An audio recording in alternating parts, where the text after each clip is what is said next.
I'd like to welcome to the studio today Jason Beukema, CEO of Wet Travel. Welcome, Jason. Thank you, Oscar.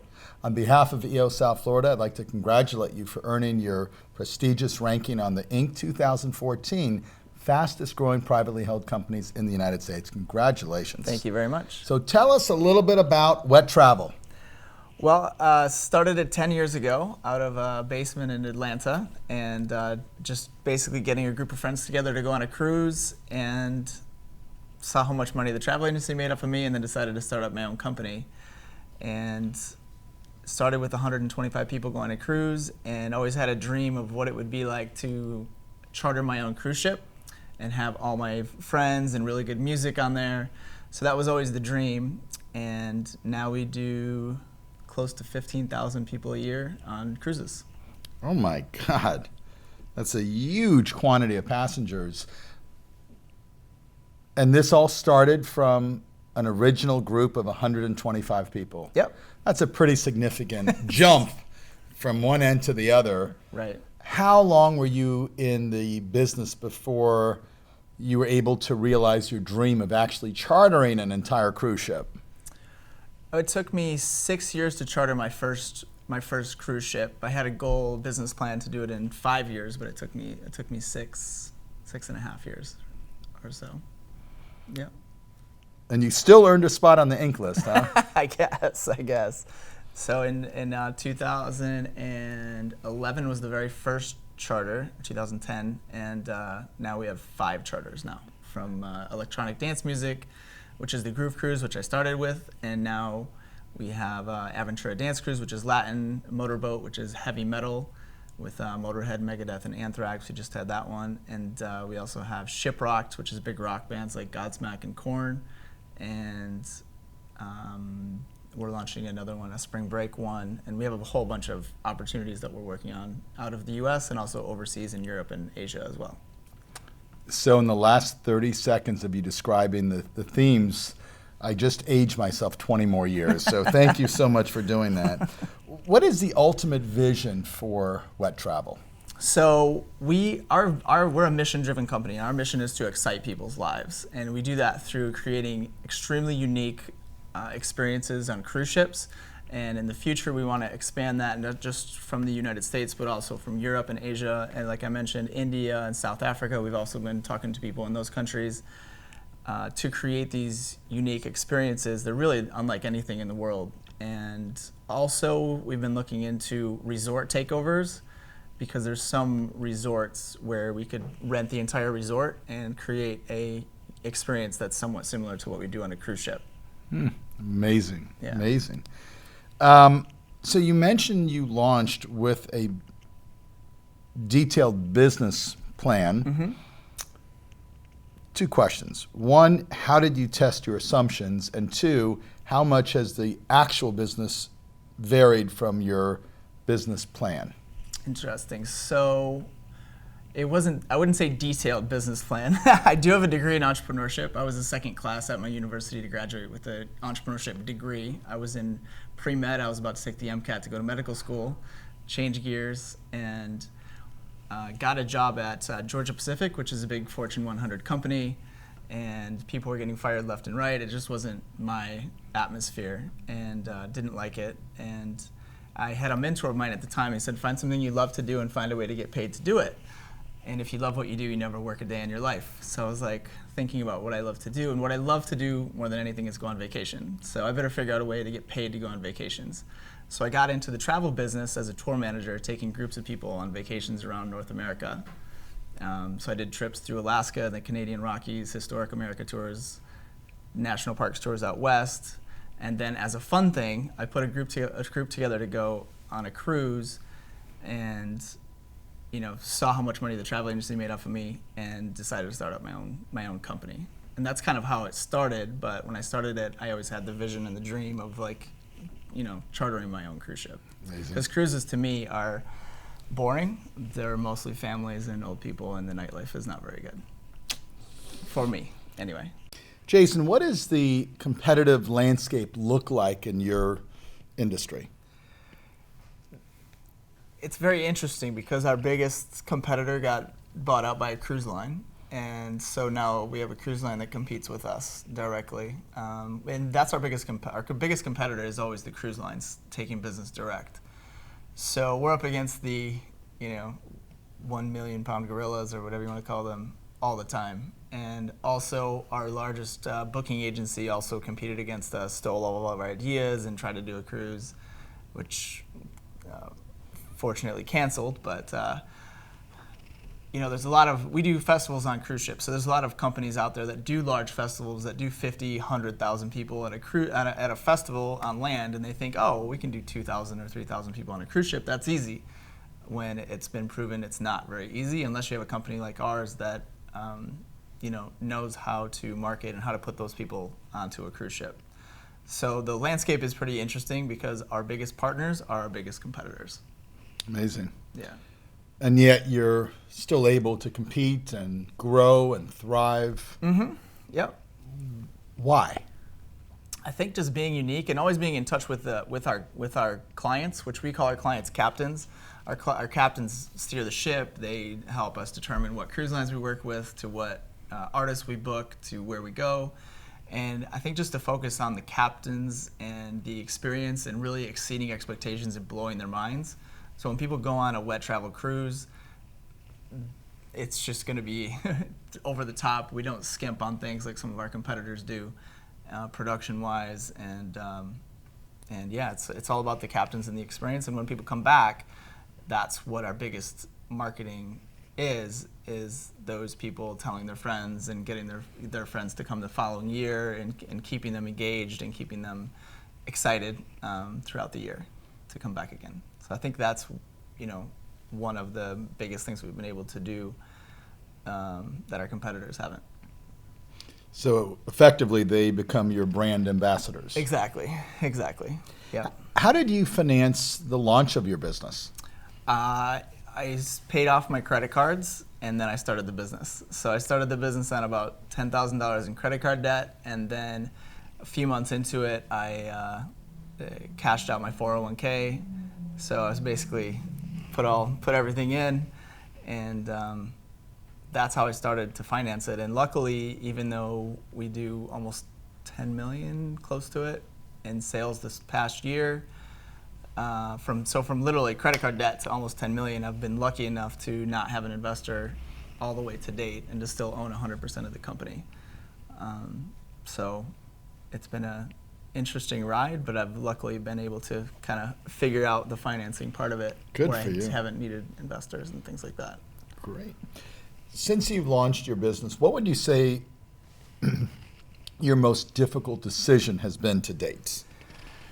The most difficult decision is always letting someone go from the team is really difficult, and I just recently had to do this. And because it's someone's life, and it's someone's, their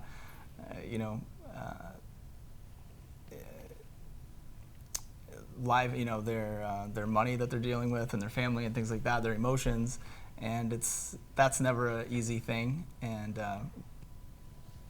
so yeah, that was a difficult decision. And then always, when you charter a cruise ship, you're putting around $1 million or more on the line, and when you actually sign that deal, you really have no idea if it's going to work or not. So that's pretty risky. And I always tell my wife, I'm like, hopefully this will work, and if it doesn't, then we're going to be living in a van down by the river. But that's part of being an entrepreneur is risk taking and putting it on the line and putting it on the line again and putting it on the line again and trying to just figure out what the market wants and what the market needs, and be really in tune with your customers, or captains is what we call them, and what they want, and we just give them what they want and more. You mentioned that you write checks of $1 million as deposits. Jason, your business is exploding. You're a very dynamic entrepreneur, and I believe in what you're doing. I'd like to invest $1 million in your company. Mm-hmm. How would you deploy those funds? I would utilize it to maybe hire one more staff member, and then I would utilize it to charter a ship in Europe or Asia where there's opportunity. So I would put that money back in. It also would would potentially give some money to my foundation that I started, just because that's a passion of mine, and it kind of ties in with the cruises that we put together as well. But yeah, Europe and Asia is probably where the money would go to, because we have such interesting opportunities there that we're just looking for an investor, and that's it. So Great. We already have all the legwork done, the partners are ready, the marketing's ready, everything's ready to go. We just don't have the right partner yet financially to take risk over there. So it's going to be a great day. So you not only just secured $1 million, I'm also going to give you some magical powers. Fantastic. So now you have the ability of going all the way back to the first day that you launched your company, all the way up to the current point. Mm-hmm. And you now have unique powers to reverse any singular decision you ever made. Mm-hmm. What would you change? Interestingly enough, I wouldn't change a thing, because I feel that everything that I've been through has helped me in the negatives and the positives. Negatives even more so than positives, because when you lose money, it helps you to not go back to that point.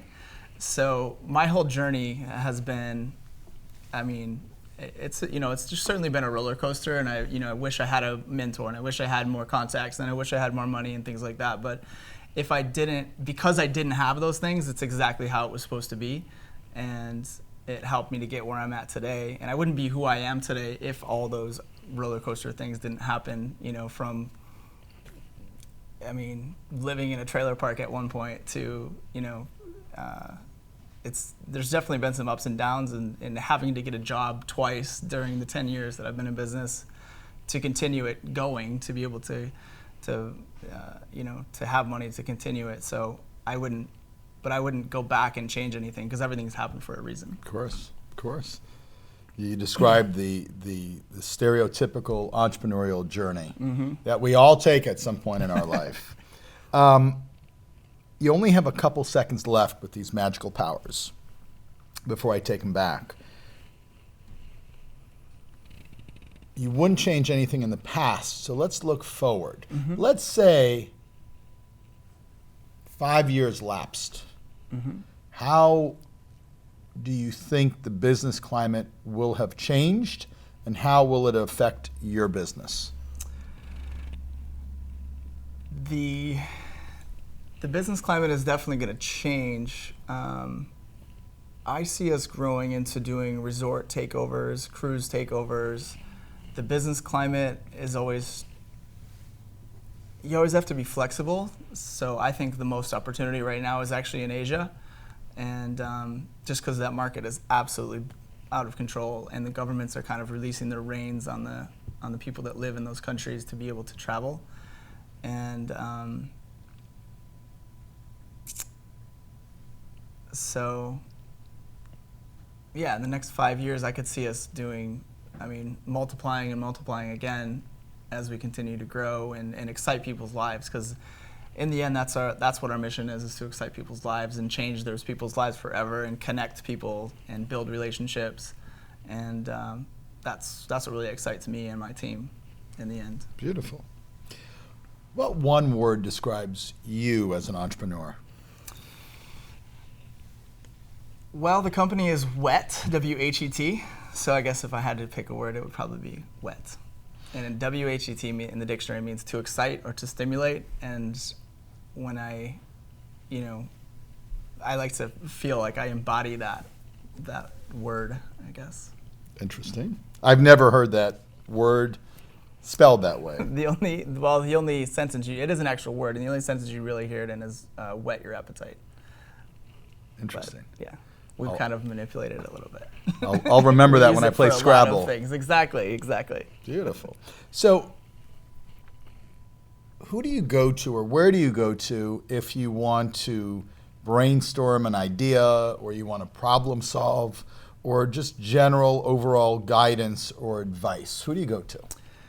I go to Entrepreneur Organization a lot, to my forum. That's been a huge help for me. And then also, if there's questions about like my team, my leadership team is a huge resource, and I really feel that, if I come up with an idea, I need to make them feel like it's their idea and kind of have them buy into it. and be aligned with what's going on, and what I want for the future is what they want for the future as well. And also our captains or our customers, we do surveys that we look at religiously in terms of everything that we do, from marketing. We just did a whole rebranding, and instead of us coming up with a rebranding, we asked, thousands of people that have been on our cruises before, what are words that you think embody our company, or how does it make you feel when you go on one of our cruises, or things like that, to really dig into like what the branding is of our company and what the essence is of our company. So that was a huge resource for us. So it's not, because our company isn't necessarily just about us or myself that runs the company. It's about the people that we excite their lives, and that's the most important thing. And sometimes it's easy to get caught up in the numbers and the money and like the drama with the cruise lines and the drama with customs and immigration and the drama with doing stuff overseas or last minute stuff that goes on.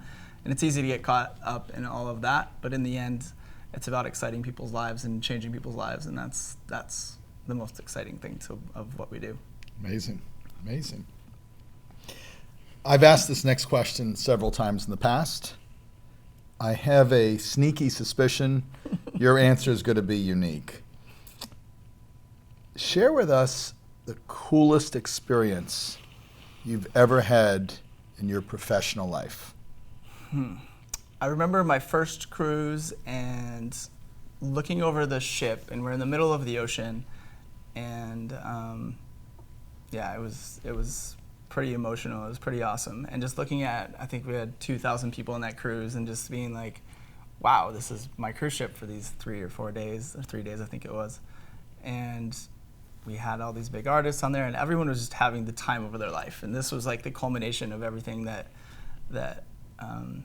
happened. And there were people that got engaged on the cruise, and there were just so many connections. And still to this day, I always hear about the businesses that were formed, or the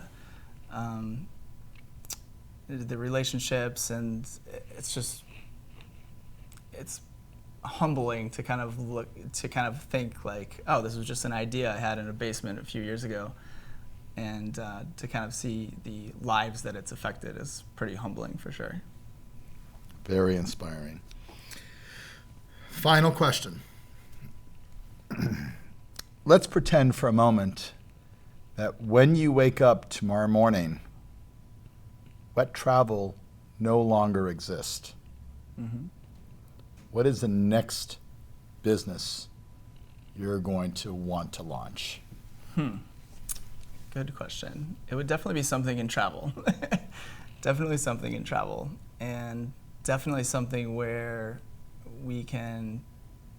it would have the same premise to it. It would definitely have the same premise to it. I mean, I really feel like I'm aligned with who I am and what I want to be doing exactly. And in travel, to me, it excites people, and it just changes the world, really. I mean, when you go on a cruise, or you're outside of your element and you're going to a new destination and you're learning and you're expanding your mind and seeing what else is out there in the world, I mean, you kind of realize that there's so much out there, and there's so many things to see and do and experience. And to me, when people look back on their life, they don't look at that they worked harder, or that they they look at their vacations or their relationships and wish they had more time with their family or their friends, or more time experiencing the world and things like that. So it would have to be something along those lines, similar to what I'm doing now, for sure, though. Jason, your entrepreneurial journey has been exciting and inspiring to hear. I want to thank you for spending a little time with us today. On behalf of EO South Florida, again, I'd like to congratulate you for earning your prestigious ranking on the 2014 Inc. list as one of the fastest growing companies in the United States. And thank you so much for fueling the entrepreneurial spirit in South Florida. Again, it's been a pleasure. Thank you so much, Oscar. Really appreciate it. Thank you.